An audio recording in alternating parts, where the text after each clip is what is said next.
অম্বুবাচী আমাৰ অসমৰ গৌৰৱ অম্বুবাচী আহি আছে। আমাৰ যিহেতু গোটেই ভাৰতবৰ্ষৰ গোটেইকেইটা শক্তিপীঠৰ ভিতৰত অসমৰ শক্তিপীঠ মা কামাখ্যাতে এই অম্বুবাচী পালন কৰা হয়।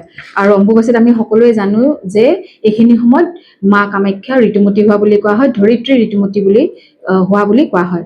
অম্বুবাচীৰ সময়খিনিৰ বিষয়ে জনাব বিচাৰিছো। নৰ্মেলি কি হয়, আহাৰ মাহৰ প্ৰথম সপ্তাহটোতে অম্বুবাচী লাগে। জুনৰ 22 তাৰিখৰ পৰা অম্বুবাচী আৰম্ভ হ'ব, প্ৰবৃত্তি হ'ব, আৰু জুনৰ 26 তাৰিখৰ অম্বুবাচী নিবৃত্তি হ'ব।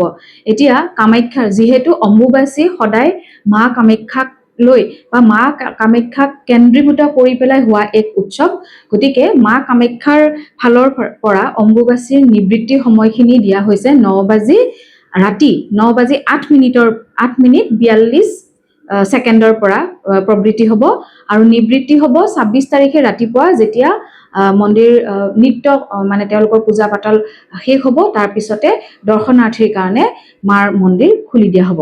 আৰু পঞ্জিকা মতে মা কামাখ্যাৰ বিভিন্ন অম্বুবাচী সময় ভেদে বেলেগ বেলেগ দি থোৱা আছে, কিন্তু পঞ্জিকা মতেও আপোনাৰ সন্ধিয়া 8 বজাৰ পিছতে অম্বুবাচী প্ৰবৃত্তি হ'ব, আৰু ৰাতিপুৱা 26 তাৰিখে ৰাতিপুৱা 9:10 পিছত নিবৃত্তি হ'ব বুলি বিভিন্ন পঞ্জিকাত উল্লেখ কৰা আছে। কিন্তু যিহেতু মানে জ্যোতিষ দিশৰ ফালৰ পৰা ৰবি গ্ৰহ আহাৰ মাহত ৰবি গ্ৰহ যেতিয়া আদ্ৰা নক্ষত্ৰত সোমায়, তেতিয়াৰ পৰা অম্বুবাচী আৰম্ভ হয় বুলি কোৱা হয়। আৰু এই ৰবি গ্ৰহত সূৰ্যৰ পদাৰ্পণৰ ভিত্তিত নিৰ্ভৰ কৰিয়ে এই পঞ্জিকাত অম্বুবাচী প্ৰবৃত্তি আৰু নিবৃত্তিৰ সময়খিনি ধাৰণ কৰা হয়। এতিয়া অম্বুবাচীত আমি লোকাচাৰ হিচাপে, যিহেতু অকল অসমৰ পৰম্পৰাগত নিয়ম এইটো এটা, গতিকে এই সময়খিনিত আমি ব্ৰত ধাৰণ কৰিব পাৰোঁ। বহুতে ব্ৰত কৰে অম্বুবাচীৰ, আৰু বিশেষকৈ কেনেকুৱা মানুহে কৰে, সন্ন্যাসীসকলে কৰে, সেইকাৰণে দেখাই পোৱা যায় পূৰ্বজৰে পৰা আমাৰ ইয়াতে অম্বুবাচীৰ সময়ত বিভিন্ন ধৰণৰ জটাধাৰী বা নাগা সন্ন্যাসী বা বিভিন্ন সন্ন্যাসীসমূহে আহি ভিৰ কৰে, কিয়নো এই সময়খিনিত মাৰ আৰাধনা কৰিলে যথেষ্টখিনি যিসকলে তান্ত্ৰিক কৰে বা তেওঁলোকৰ বহুত সাধনা সমৃদ্ধি হোৱা বুলি কোৱা হয়, সিদ্ধি প্ৰাপ্তি হোৱা বুলি কোৱা হয়। আৰু এই সময়খিনিত তাত কৰা যিকোনো ধৰণৰ পূজা অৰ্চনা বা যিখিনি জপ আমি বা কৰোঁ, মন্ত্ৰ কৰোঁ, সেয়া খুব বেছি প্ৰভাৱিত হয় বুলি কোৱা হয়।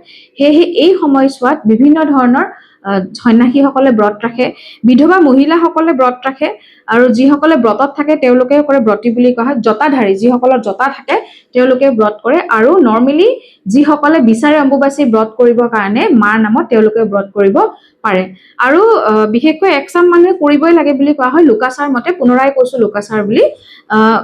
যদি পিতৃ মাতৃ কাৰোবাৰ বিয়োগ হৈছে, মৃত্যু হৈছে, তেতিয়াহ'লে এবছৰৰ ভিতৰত যদি হৈছে অম্বুবাচী পৰিছে, তেতিয়াহ'লে সেই অম্বুবাচীটো সেই সন্তানে পালন কৰিব লাগে যাৰ পিতৃ মাতৃ বিয়োগ হৈছে। গতিকে এই ধৰণৰ মানুহে ব্ৰত কৰিব পাৰে, আৰু ব্ৰতৰ সময়ত ফলাহাৰ কৰে, বিশেষকৈ এই 4 দিন ফলাহাৰ কৰি থাকে, আৰু ব্ৰতৰ শেষত যিদিনাখন পূজা সম্পূৰ্ণ আকৌ নতুনকৈ আৰম্ভ হ'ব, সেইদিনাখন পূজা আৰম্ভ কৰি পেলাই মাক ভোগ লগোৱাৰ পিছত, বা যি ধৰণৰ, যিহেতু আমাৰ গোটেই কেইদিন মন্দিৰ বন্ধ থাকিব, নিজৰ নিজৰ আৰাধ্য দেৱতাক ভোগ লগোৱাৰ পিছতহে আমি গ্ৰহণ কৰিব পাৰোঁ খাদ্য। গতিকে এয়া আমাৰ অসমৰ যিহেতু এটা ধৰক পৰম্পৰা, আমাৰ অসমৰ ইয়াত যিটো মা কামাখ্যা শক্তিপীঠৰ এক পৰম্পৰা, এক নিয়ম, গতিকে আমাৰ কাৰণে বছৰত এই সময়খিনি যথেষ্ট সনাতনীসকলৰ কাৰণে বিৰাটেই শক্তি, যিসকলে পূজা কৰে খুবেই ভাল বা খুব শক্তিপূৰ্ণ 4টা দিন। গতিকে আৰু এটা ক'ব পাৰি যে আমি সৰুৰ পৰা দেখি আহিছোঁ অম্বুবাচীৰ সময়ত আমি গাখীৰ খাওঁ, কেঁচা গাখীৰ। সৰ্পভয় নিবাৰণৰ কাৰণে কেঁচা গাখীৰ খোৱা হয় বুলি কোৱা হয়। এই 4 দিনৰ ভিতৰত কেঁচা গাখীৰ খুৱায়। আৰু যিহেতু অম্বুবাচী কি হয়, আমি লোৱাৰ আছামৰ ফালে ইয়াৰ প্ৰভাৱটো আগৰ পৰা বেছিকৈ দেখা পোৱা যায়, অতীজৰে পৰা, আৰু ইয়াক আমতি বুলি কোৱা হয়। আৰু সৰুৰ পৰা দেখিছিলোঁ মাহঁতে এটা ট্ৰাংকত কাপোৰ ভৰাই থৈ দিয়ে, আমতিবোৰা থাকে বুলি কয়, আৰু তাত চুব নিদিয়ে। মানে সেই 4 দিন যিখিনি কাপোৰ কানি আমি ধুম বা চুই থাকিম, সেয়া আকৌ পুনৰাই ধুব লগা হয় কাৰণে হয়তো সেই নিয়মটো কৰিছিলে। গতিকে অম্বুবাচীয়ে হওক, আমতিয়ে হওক, 22 তাৰিখৰ পৰা আহি আছে। আমাৰ শক্তিৰ এটা, যিসকলে শক্তি পূজা কৰে তেওঁলোকৰ কাৰণে খুব 4টা দিন খুব শক্তিশালী দিন। যিসকলে পাৰে ব্ৰত কৰক, মাৰ নামত 4টা দিন উৎসৰ্গা কৰক। ধন্যবাদ।